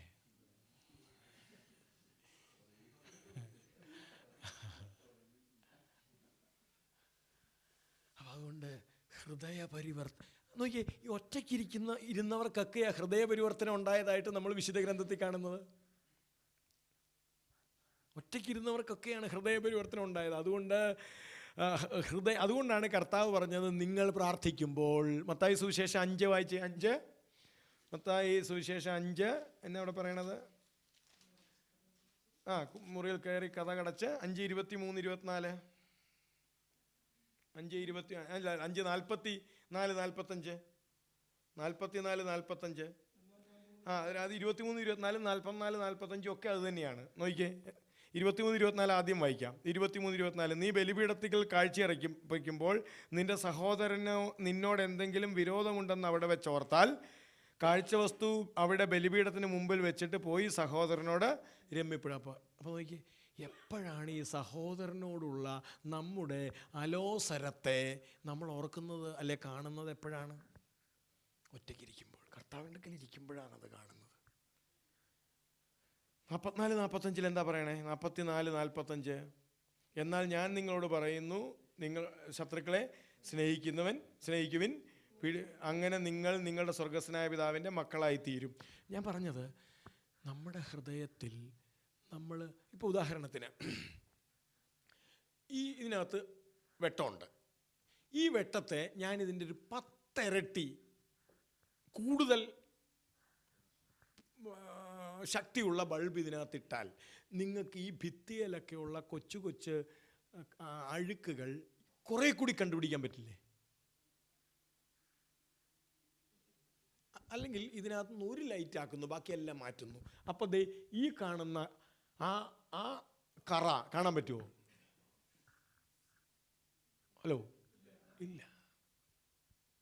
അപ്പോൾ നമ്മളിരിക്കുന്നത് 1000 സൂര്യന്മാരെക്കാൾ പ്രകാശമുള്ളവൻ്റെ മുമ്പിലാണ് നമ്മളിരിക്കുന്നത്. അപ്പോൾ അവൻ നമ്മുടെ ഹൃദയത്തിൻ്റെ കോണിൽ, ഹൃദയത്തിനകത്ത് പറ്റിപ്പിടിച്ചിരിക്കുന്ന ചെറുതും വലുതുമായ ധാരാളം കാര്യങ്ങളിലേക്ക് നോക്കാനുള്ള പ്രകാശം നമുക്ക് കിട്ടും. അതുകൊണ്ടാണ് ഒന്നാമത് പറഞ്ഞത്, ഈ ഒറ്റയ്ക്കിരിപ്പ് എന്തിന് കാരണമാകുന്നു? ഹൃദയ പരിവർത്തനത്തിന് കാരണമാകുന്നു. രണ്ടാമത്തേത്, രണ്ട് ഈ ഒറ്റയ്ക്കിരിപ്പ് എന്തിന് കാരണമാകുന്നു? പുത്രസഹജമായ ഒട്ടിച്ചേരലിന് കാരണമാകുന്നു. പ്രിയപ്പെട്ട, ഇത് കേവല അനുഭൂതിയല്ല, പ്രാർത്ഥന കേവല അനുഭൂതിയല്ല. നമുക്കൊരു അവനുമായിട്ടുള്ളൊരു ഒട്ടിച്ചേരൽ നടക്കണം. പുത്രസഹജമായ ഒട്ടിച്ചേരലിന് ഇത് കാരണമാകുന്നു എന്നാണ് പറയുന്നത്. നമ്മൾ അവനുമായിട്ടുള്ള ഒരു ഒട്ടിച്ചേരലിലേക്ക് ഇത് നമ്മളെ നയിക്കണം. 7-ാം അധ്യായം എടുത്തേ, മത്തായി സുവിശേഷം 7-ാം അധ്യായം 7 മുതൽ 11 വരെ. ചോദിക്കുവിൻ നിങ്ങൾക്ക് ലഭിക്കും, അന്വേഷിക്കുവിൻ നിങ്ങൾ കണ്ടെത്തും, മുട്ടുവിൻ നിങ്ങൾക്ക് തുറന്നു കിട്ടും. ചോദിക്കുന്നവന് ലഭിക്കുന്നു, അന്വേഷിക്കുന്നവൻ കണ്ടെത്തുന്നു, മുട്ടുന്നവന് തുറന്നു കിട്ടുകയും ചെയ്യുന്നു. മകൻ അപ്പം ചോദിച്ചാൽ കല്ല് കൊടുക്കുന്ന ആരെങ്കിലും നിങ്ങളിലുണ്ടോ? അഥവാ മീൻ ചോദിച്ചാൽ പാമ്പിനെ കൊടുക്കുവോ? മക്കൾക്ക് നല്ല വസ്തുക്കൾ കൊടുക്കണമെന്ന് ദുഷ്ടനായ നിങ്ങൾ അറിയുന്നെങ്കിൽ നിങ്ങളുടെ സ്വർഗസ്ഥനായ പിതാവ് തന്നോട് ചോദിക്കുന്നവർക്ക് എത്രയോ അധികമായി കൂടുതൽ നന്മകൾ നൽകും. എന്താ? ഒരു ഒട്ടിച്ചേരലേക്ക്, അതായത് അപ്പൻ്റെ ഹിതമറിഞ്ഞ് പ്രാർത്ഥിക്കാൻ, അപ്പൻ്റെ ഹിതമറിഞ്ഞ് ചോദിക്കാൻ, അപ്പൻ്റെ ഹിതമറിഞ്ഞ് മുട്ടാൻ. അല്ല, നമുക്ക് വേണ്ടി മുട്ടാനല്ല ഈ പറയണത്. മുട്ടുവിൻ തുറക്കപ്പെടുമെന്ന് പറയണത് നമ്മുടെ എല്ലാ ആഗ്രഹങ്ങളും കൊണ്ടുപോയി മുട്ടാനല്ല. മുട്ടേണ്ടത് എങ്ങനെയാ? നമ്മൾ ചോദിക്കേണ്ടത് എങ്ങനെയാ? നമ്മൾ സ്വർഗസ്ഥനായ അപ്പനോട് ചോദിക്കേണ്ടത് എങ്ങനെയാ?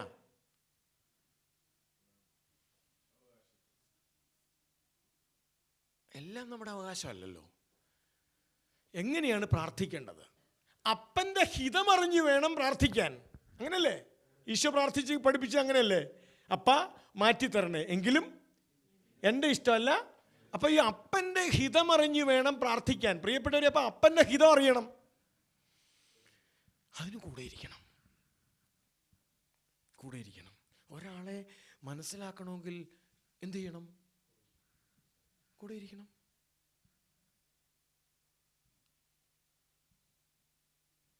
അപ്പം അങ്ങനെയെങ്കിൽ ഇപ്പം ഞങ്ങൾക്ക് തമ്മിൽ ഏതാണ്ട് കുറേയൊക്കെ പിടികിട്ടിയിട്ടുണ്ട്. എന്നാലും ഞാൻ ബുദ്ധിമാനാണ് കേട്ടോ. എന്നെ അങ്ങനെയൊന്നും ഞാൻ വെളിപ്പെടുത്തിയിട്ടില്ല.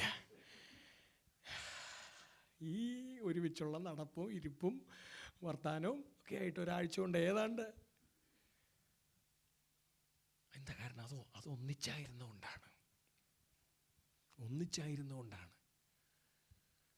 പ്രിയപ്പെട്ടവർ, ഇതുപോലെ പുത്രസഹജമായ ഒരു ഒട്ടിച്ചേരലിന് വേണ്ടി നമ്മൾ കർത്താവിൻ്റെ അടുക്കൽ ഇരിക്കണം. അതാണ് രണ്ടാമത്തെ കാര്യം. മൂന്നാമത്തേത് പുത്രസഹജമായ ധീരത കിട്ടുന്നു. പുത്രസഹജമായ ധൈര്യം. നമ്മളെങ്ങനെയാണ് ലൂക്കാ സുവിശേഷത്തിൽ വായിക്കുന്നത്? കർത്താവ് പറഞ്ഞു ഈ ഗത്സമൻ തോട്ടത്തിൽ വെച്ച്, പിതാവേ പറ്റണില്ല എന്ന് പറഞ്ഞു. അപ്പോൾ എന്താ നമ്മൾ വായിക്കുന്നത്? സ്വർഗത്തിൽ നിന്ന്, ലൂക്കാ സുവിശേഷകനാണ് അത് അവതരിപ്പിക്കുന്നത്, മർക്കോസ് അത് പറയണില്ല. ഈശോ പറഞ്ഞു, പിതാവേ സാധ്യമെങ്കിൽ ഈ പാനപാത്രം മാറ്റിത്തരണമേ. അപ്പോൾ എന്ത് സംഭവിച്ചു? സ്വർഗത്തിൽ നിന്ന് ഒരു മാലാഖ ഇറങ്ങി വന്ന് അവനെ ശക്തിപ്പെടുത്തി എന്നാ പറയണേ. നമുക്കൊരു പുത്രസഹജമായ ധീരത ഇവിടെ കിട്ടണം. ഈ ലോകത്തിൽ ജീവിക്കുമ്പം ഇവിടെ ചതിവും കള്ളവും വഞ്ചനയും സ്നേഹരാഹിത്യവും സ്നേഹക്കുറവും ഒറ്റപ്പെടുത്തലും തട്ടിപ്പറിക്കലും എല്ലാം ഉള്ള ലോകമാണിത്. പക്ഷേ നമുക്കൊരു പുത്രസഹജമായ ധീരത കിട്ടണം. നമുക്ക് ചിലപ്പം അർഹിക്കുന്നത് ലഭിക്കില്ല, പക്ഷെ നമുക്കൊരു പുത്രസഹജമായ ധീരത, നമ്മൾ കാറ്റത്താങ്ങണ ആടുന്ന ഞാങ്ങണ പോലെ ആവരുത്, ഒരു ധീരത കിട്ടണം, പുത്രസഹജമായ ധീരത. അതിന് നമ്മൾ കൂടെ ഇരിക്കണം.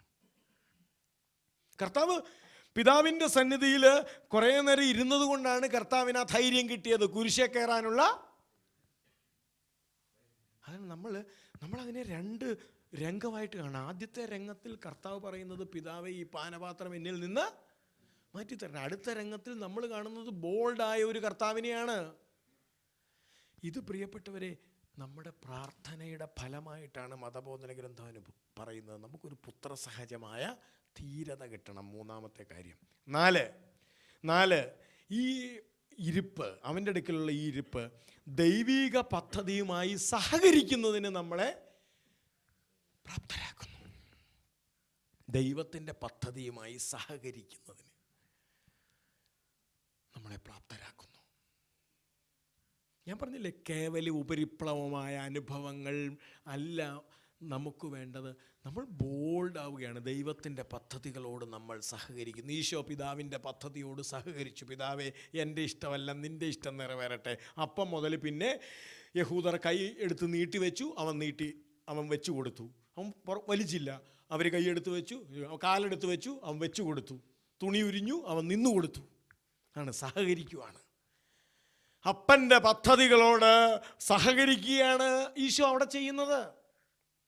പ്രിയപ്പെട്ടവരെ, ഇതിനി ഒറ്റയ്ക്കിരിപ്പ്, പ്രാർത്ഥന എന്ന് പറയുന്ന ഈ ഒറ്റയ്ക്കിരിപ്പ് ആവശ്യമാണ്. 4 ദൈവിക പദ്ധതികളോട് സഹകരിക്കാൻ. 5 പ്രത്യാശ നൽകുന്നു. നമുക്ക് ജീവിതത്തിൽ എന്ത് പ്രത്യാശ? അല്ല, ഇവിടെ കിട്ടുമെന്നല്ല, സ്വർഗത്തിലേക്ക് നോക്കി ജീവിക്കാനുള്ള പ്രത്യാശ നൽകുന്നു. കണ്ണുകൾ കുറച്ചുകൂടി അപ്പുറത്തേക്ക് നമുക്ക് ഉയർത്താനുള്ള പ്രത്യാശ നൽകുന്നു. അപ്പോൾ ഇത് ഈ 5 കാര്യങ്ങളാണ് മതബോധന ഗ്രന്ഥം നമ്മൾ കർത്താവിൻ്റെ അടുത്തിരിക്കുമ്പോൾ നമുക്ക് ലഭിക്കുമെന്ന് പറഞ്ഞു. 1 എന്തൊക്കെയായിരുന്നു 5 കാര്യങ്ങൾ? 1 ഹൃദയ പരിവർത്തനം. 2 പുത്രസഹജമായ ഒട്ടിച്ചേരൽ. 3 പുത്രസഹജമായ ധീരത. 4 ദൈവിക പദ്ധതിയുമായി സഹകരിക്കാനുള്ള കഴിവ്. 5 പ്രത്യാശ. ഈ 5 കാര്യങ്ങളും പ്രിയപ്പെട്ടവരെ എല്ലാവരും അനുഭവിക്കുക. ഒരു ഉദാഹരണം, ശിഷ്യന്മാർ ഇത് 5 യേശുവിൻ്റെ വക്ഷസോട് ചാരിക്കിടന്ന യോഹന്നാൻ എന്ന് പറയുമ്പോൾ പ്രിയപ്പെട്ടവരെ അതിൻ്റെ അർത്ഥം എന്താ? അടുത്തിരുന്ന യോഹന്നാൻ എന്നാണ്. അതുകൊണ്ടാണ് 4 സുവിശേഷങ്ങളിൽ ഏറ്റവും കൂടുതൽ ആഴമുള്ള സുവിശേഷം ഏതാണ്? യോഹന്നാൻ്റെ സുവിശേഷം. അതാണ് ആഴമുള്ള സുവിശേഷം. കാരണം എന്താ?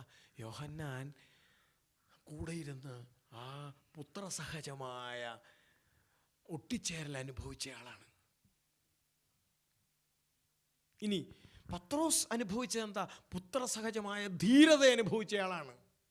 അതുകൊണ്ടാണ് പത്രോസ് പുറത്തു പോയി മനംനൊന്ത് കരഞ്ഞു. അവിടെ അയാൾക്ക് കിട്ടുന്നത് പുത്രസഹജമായ ധീരത കിട്ടുന്നയാളാണ്, അല്ലെങ്കിൽ ഹൃദയപരിവർത്തനം കിട്ടുന്നയാളാണ്, ഒട്ടിച്ചേരൽ കിട്ടുന്നയാളാണ്. പദ്ധതിയുമായി സഹകരിക്കാൻ സ്വയം വിട്ടുകൊടുത്ത് അവസാനം കൊല്ലാൻ പിടിച്ചപ്പോൾ പറഞ്ഞു, അയ്യോ എന്നെ ഒരു കാര്യം, ഒരു റിക്വസ്റ്റ് എനിക്കുണ്ട്. എന്താണ്? എന്നെ 180 ഡിഗ്രി ചരിച്ചേക്കണം. അയാൾ വിട്ടുകൊടുത്തു, തന്നെ വിട്ടുകൊടുത്തു. എല്ലാവരും അങ്ങനെയാണ്, തന്നെ അതിൻ്റെ കാരണം ദൈവ പദ്ധതിയുമായിട്ട് ഇവരെല്ലാം പ്രത്യാശയുള്ളവരാണ്. ആദ്യത്തെ രക്തസാക്ഷി മരിക്കുമ്പോൾ പ്രത്യാശയോടെയാണ് ആ രക്തസാക്ഷി മരിക്കുന്നത്. ആര്? എസ്തപ്പാൻ. എന്താ എഴുതിയിരിക്കുന്നത്? അയാൾ സ്വർഗത്തിലേക്ക് കല്ലേറ് നടന്നുകൊണ്ടിരിക്കുകയാണ്. അയാളെ കൊണ്ട് കെട്ടി അയാളുടെ തുണി ഉരിഞ്ഞ് ആരുടെ കൈ കൊടുത്തു? സാവൂളിൻ്റെ കൈ കൊടുത്തു. സാവൂളാണ് തുണിയും പിടിച്ചുകൊണ്ട് നിൽക്കുന്നത്. എറിടാന്ന് പറഞ്ഞുകൊണ്ട് സാവൂൾ ആൾക്കാരെ കൊണ്ട് എറിയിപ്പിക്കുന്നു. ഇയാൾ തുണി ഉരിഞ്ഞു മാറ്റി അയാളെ കെട്ടിയിട്ടിട്ട് എറിയുന്നു. ആ സമയത്ത് അയാളുടെ കണ്ണുകൾ എവിടെയാണ്? സ്വർഗത്തിലാണ്. ഇതാണ് പ്രത്യാശ.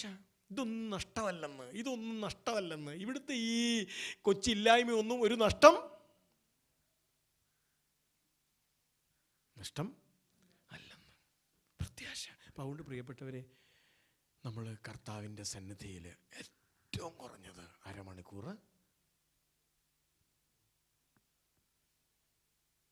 അടുത്തിരിക്കുന്നവരോട് പറ, ഇരിക്കണമെന്ന് പറ.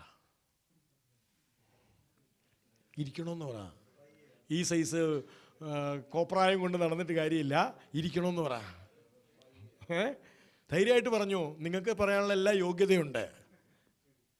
കാരണം നിങ്ങൾ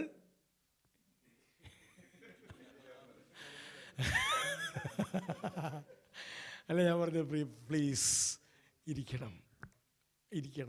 അരമണിക്കൂറൊന്നും ഞാൻ വെറുതെ പറഞ്ഞതാണ് കേട്ടോ. 1 മണിക്കൂർ ഇരിക്കാമെങ്കിൽ ഏറ്റവും നല്ല കാര്യം. അല്ല, ഞങ്ങളൊക്കെ അങ്ങനെ ശ്രമിക്കുന്നവരാണ്. ജീവിതത്തിൽ എന്നാ തിരക്കുണ്ടെങ്കിലും അങ്ങനെ ഇരിക്കുന്നവരാണ്. അങ്ങനെ ഇരിക്കുമ്പോൾ കിട്ടിയ കാഴ്ചകളും കാഴ്ചപ്പാടുകളും ഒക്കെ മാത്രമേ നിങ്ങളോട് പങ്കുവച്ചിട്ടുള്ളൂ.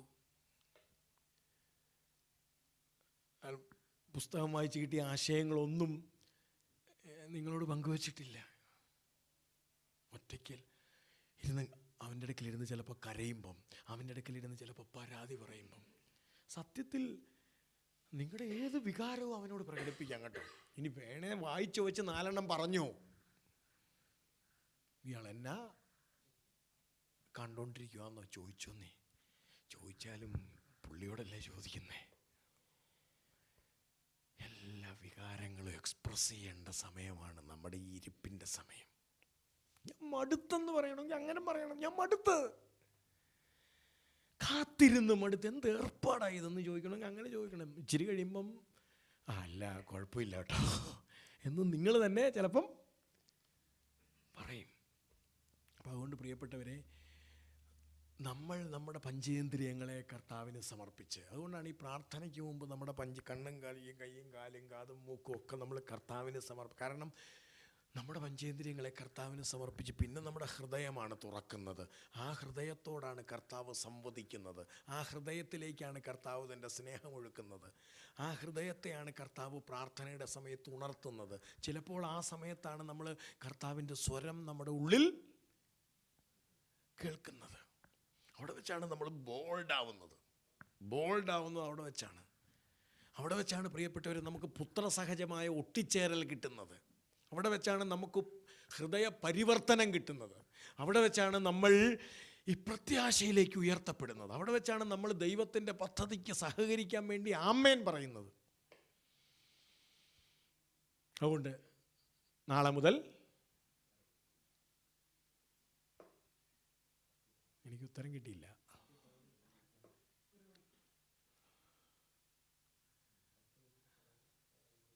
അല്ല, 10 മിനിറ്റിൽ തുടങ്ങി അരമണിക്കൂറിൽ അവസാനിപ്പിക്കാൻ മാത്രം ചെറിയവരുടെ മുമ്പിൽ നിന്നല്ല ഞാൻ സംസാരിക്കുന്നത്.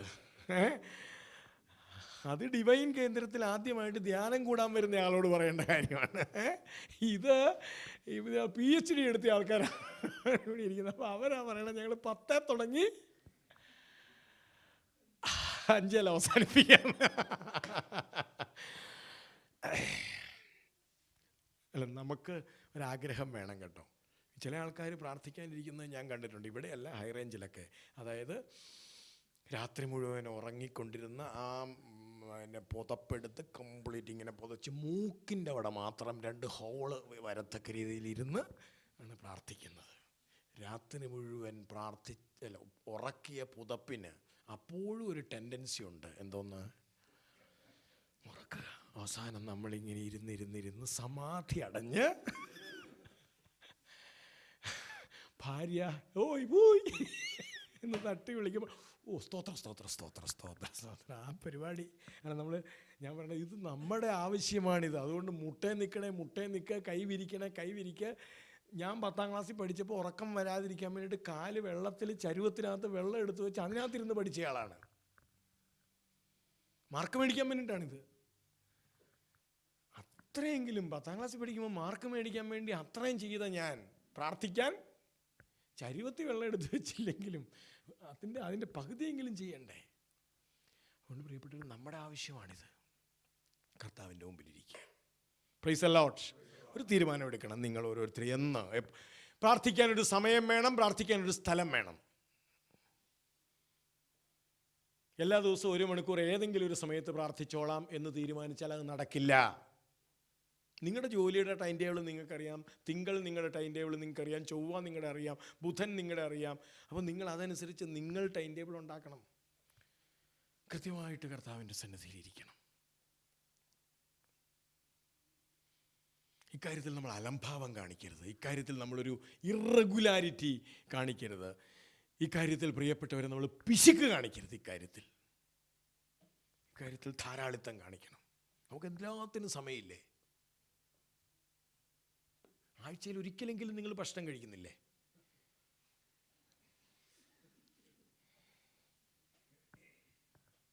നമുക്ക് ഇത് ആഴ്ചയിൽ ഒരിക്കലെങ്കിലും ചെയ്തുകൂടെ? നമുക്ക് വളരണം. കാരണം നമ്മളെ കർത്താവിന് ആവശ്യമുണ്ട്. ഈ മേഖലയിൽ ധാരാളം പ്രയാസങ്ങളും പ്രതിസന്ധികളും കാഴ്ചയില്ലാത്ത മനുഷ്യർ ചുറ്റുപാടും ധാരാളമുണ്ട്. അതുകൊണ്ട് പ്രിയപ്പെട്ടവരെ, നമുക്ക് കാഴ്ച വേണം. അതിന് കർത്താവിൻ്റെ സന്നിധിയിലിരിക്കണം. നമുക്ക് അവസാനിപ്പിക്കാം. ആരെങ്കിലുമൊക്കെ തീരുമാനമെടുത്ത് പ്രാർത്ഥിക്കണം. ഇപ്പം കർത്താവിൻ്റെ സന്നിധിയിൽ തീരുമാനമെടുത്ത് പ്രാർത്ഥിക്കണം. ഇക്കാര്യത്തിൽ കർത്താവിൻ്റെ സന്നിധിയിൽ തീരുമാനമെടുത്ത് ആരെങ്കിലുമൊക്കെ എല്ലാവരും തീരുമാനമെടുക്കണം. എല്ലാവരും ഇപ്പോൾ കർത്താവിൻ്റെ അടുക്കൽ തീരുമാനമെടുക്കണം.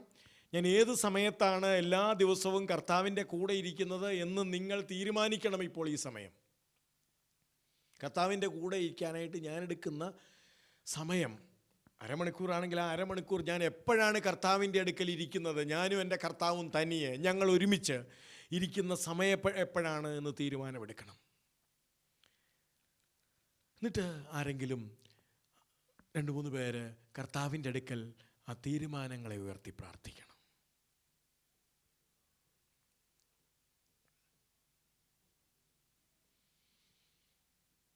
കർത്താവെ, ഞാൻ ഈ പ്രിയപ്പെട്ടവരുടെ മുമ്പിൽ നിൽക്കുമ്പം അങ്ങയുടെ സന്നിധിയിൽ കൃത്യമായിട്ടിരിക്കണം എന്ന് അങ്ങ് എന്നോടും കൂടിയാണ് സംസാരിക്കുന്നത്.